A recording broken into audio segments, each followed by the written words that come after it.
Hello guys, നമുക്കെൻ്റെ ഒരു day in my life കണ്ടാലോ. അപ്പോൾ ഗൈസ്, റൂമിൽ നിന്ന് ജനൽ തുറന്നാൽ നമുക്ക് കാണാൻ പറ്റുന്ന വ്യൂത്താണ് കേട്ടോ. ഇത് അടിപൊളിയാണ്, എനിക്കിത് ഭയങ്കര ഇഷ്ടമാണ്, ഭയങ്കര പീസ്ഫുള്ളാണ്. നമ്മൾ മുറ്റത്തൊക്കെ ഇറങ്ങി വന്ന് കുറച്ച് നേരം കഴിഞ്ഞിട്ട് അത്തപ്പൂക്കൾ ഇടാമെന്ന് വിചാരിച്ചത്. പിന്നെ അമ്പലത്തിൽ പോകാനുള്ളതുകൊണ്ട് അമ്മ എന്നെ ചെറുതായിട്ട് പൂവൊക്കെ ഇട്ട് വെച്ചിട്ടുണ്ട്. ഞാൻ ഇട്ടില്ലെങ്കിലോ വെച്ചിട്ട് ഞാൻ ഒക്കെ മാറ്റിയിട്ട് ഞാൻ ചെറിയ രീതിക്ക് പൂക്കളൊക്കെ ഇട്ടു കേട്ടോ. ഗൈസ്, ഞാൻ അത്ര വലിയ എന്താ പറയുക കലാകാരി ആർട്ടിസ്റ്റൊന്നുമല്ല. അതുകൊണ്ട് എൻ്റെ ഐഡിയക്ക് ഞാൻ ഇങ്ങനെ ഒരു പൂക്കളിട്ട് വെച്ചു കേട്ടോ. അങ്ങനെ പൂക്കളൊക്കെ ഇട്ടിട്ടത് നമ്മൾ അമ്പലത്തിൽ പോകാൻ വേണ്ടിയിട്ട് റെഡിയായി. അതിൻ്റെ മുന്നേ വിളക്കൊക്കെ വെച്ചിട്ടുണ്ടായിരുന്നു. ഞാൻ തന്നെയാണ് ഇന്ന് വിളക്കൊക്കെ വെച്ച് പൂജാമുറിയിൽ.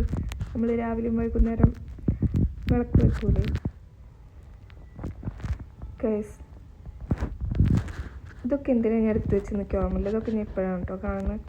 ഗൈസ്, അമ്പലത്തിൽ പോകാൻ വേണ്ടിയിട്ട് റെഡി ആയിട്ട് കണ്ണാടിയുടെ മുന്നിൽ അമ്മേനെയും കാത്ത് പട്ടി ഷോ കാണിച്ചിരിക്കുകയാണ് കേട്ടോ. ഗൈസ്, ഞാനും അമ്മയും കൂടെ മുറ്റത്തിറങ്ങിയപ്പോൾ ചെറിയ ചാറ്റന്മാർ ഉണ്ടായിരുന്നു. പിന്നെ ഒന്നും നോക്കില്ല, രണ്ടും കൽപ്പിച്ച് ഞങ്ങൾ പോകാൻ തന്നെ വിചാരിച്ചു. നമ്മുടെ വീടിൻ്റെ അടുത്തുള്ള മാടമ്പിക്കാവിലും പിന്നെ അതേപോലെ അയ്യപ്പൻകാവിലുമാണ് പോയത്. ഗൈസ്, ഇവിടെ അടിപൊളിയാണ് കേട്ടോ, നല്ല രസമാണ് കാണാൻ വേണ്ടിയിട്ട്. എനിക്കൊരു പഴയ അമ്പലമാണ് കേട്ടോ.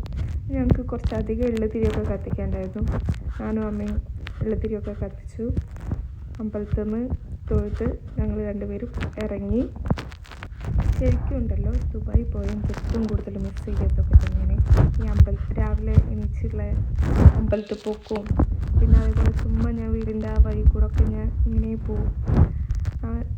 അമ്മ അവിടെ നിൽക്കണം കേട്ടോ. അമ്മ എന്തൊക്കെയോ ചൊല്ലിപ്പെറുക്കണുണ്ട്.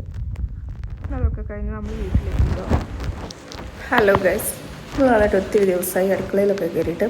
അപ്പം നമുക്കിന്ന് അടുക്കളയിലൊക്കെ കയറിയിട്ട് അമ്മേനെ ഹെൽപ്പ് ചെയ്യാം ഗൈസ്. അങ്ങനെ ഞാൻ വിചാരിച്ചു അമ്മയെ ഹെൽപ്പ് ചെയ്യാമെന്ന്. അപ്പോൾ അമ്മ സാമ്പാർ വെച്ചു.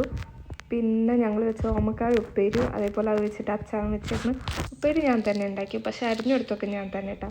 അച്ചാർ അമ്മയാക്കി. പിന്നെ ഞാൻ കൂടെ 2 പപ്പടവും വറുത്തുണ്ടായിരുന്നു. അത് കഴിഞ്ഞിട്ട് അമ്മ എനിക്ക് മീൻ നേരാക്കി തന്നു. എനിക്ക് മീൻ നേരാക്കാൻ വലിയ കാര്യമായിട്ട് അറിഞ്ഞൂടാ. അപ്പം ഞാൻ പറഞ്ഞു ഇന്ന് എൻ്റെ സ്റ്റൈലിൽ ഞാൻ കുറച്ച് പരീക്ഷണങ്ങൾ നടത്താമെന്ന് പറഞ്ഞിട്ട് നമ്മൾ ഈ മത്തി വറുത്തത് ഇപ്പോൾ കുറച്ച് ട്രെൻഡിങ് ആയിക്കൊണ്ടിരിക്കുന്നുണ്ടല്ലോ യൂട്യൂബിലും ഇൻസ്റ്റയിലൊക്കെ.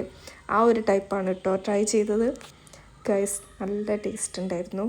അങ്ങനെ ഫുഡ് അടിയൊക്കെ കഴിഞ്ഞ് കുറച്ച് റെസ്റ്റ് എടുത്തിട്ട് ഞാനും അമ്മയത്തെ ഓണക്കോടി എടുക്കാൻ വേണ്ടിയിട്ട് എടപ്പാൾ പോയിട്ടോ. പ്രാവശ്യം ഞാനാണ് ഗൈസ് അമ്മയ്ക്ക് ഓണക്കോടിയൊക്കെ എടുത്ത് കൊടുക്കണം. എടപ്പാൾ എത്തിയപ്പോൾ അമ്മ ആദ്യം പറഞ്ഞ അമ്മയ്ക്ക് ചായ കുടിക്കണം, വിശക്കുന്നുണ്ടെന്ന്. അത്രയും നേരം പറഞ്ഞ് എനിക്ക് വിശക്കുന്നൊന്നുമില്ല, ഞാൻ ഉച്ചയ്ക്ക് ചോറുണ്ടല്ലേ. പക്ഷേ ഗൈസ്, എടപ്പാൾ എത്തിയ എൻ്റെ അമ്മയ്ക്ക് ഭ്രാന്താണ് ഗൈസ്. അങ്ങനെ നമ്മൾ ഫസ്റ്റ് തന്നെ പോയി ഷോപ്പിങ്ങയിലാണ്. എനിക്ക് ഡ്രസ്സൊന്നും ഇഷ്ടപ്പെട്ടില്ല. അമ്മയ്ക്ക് 2 ചുരിദാർ ഇഷ്ടപ്പെട്ടു, എടുത്തു.